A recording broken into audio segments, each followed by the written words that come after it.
ये कहानी है रागिनी की, एक जिम्मेदार बहू जो अपने ससुराल वालों की हर छोटी बड़ी खाने की फरमाइशों को पूरा करते करते थक चुकी है। जैसे ही बारिश का मौसम शुरू होता है, पूरा घर तली हुई चीज़ों के ख्वाब देखने लगता है।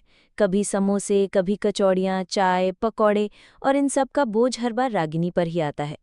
बारिश की एक सुहावने दिन जब सब घरवाले आराम के मूड में थे, रागिनी सुबह से रसोई में जुट गई। सबकी फरमाइशों पर उसने गर्मा गर्म समोसे और कचौड़ियां बना दी। सबने चटकारे लेकर ठाया। लेकिन खाने के कुछ ही देर बाद शुरू हो गई असली मुसीबत। किसी को गैस हो गई, किसी को बदहजमी, किसी को डकारें आने लगी। और इन सब का इलाज भी रागिनी को ही करना पड़ा। काढ़ा बनाना, पंखा झलना, शिकायतें सुनना। लेकिन यही कहानी खत्म नहीं होती।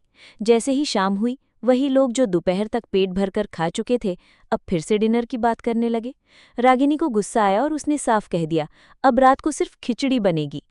लेकिन उसकी सास बहुत चालाक निकली। उसने खिचड़ी के नाम पर बहू से देसी घी में सब्जी भुनवाकर मसालेदार पुलाव बनवा लिया, और सबने फिर से खुश होकर खा लिया।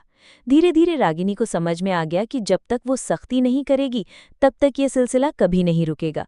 अगले कुछ दिनों तक यही हुआ। सुबह कोई चाट, ब्रेड रोल, समोसे, तो शाम को बहाने से खिचड़ी को छोले खिचड़ी, पनीर खिचड़ी, सब्जी पुलाव बना दिया जाता। सब यही मान बैठे थे कि रागिनी तो आखिर मान ही जाएगी। लेकिन अब रागिनी बदल चुकी थी। उसने फैसला लिया कि खिचड़ी का मतलब अब सिर्फ उबली हुई दाल चावल की खिचड़ी होगा, न घी, न मसाले, न स्वाद। और जो भी सुबह तली हुई चीजें खाने की जिद करेगा, उसे शाम को ये बेस्वाद खिचड़ी ही मिलेगी। रागिनी का ये कड़ा फैसला धीरे धीरे असर दिखाने लगा।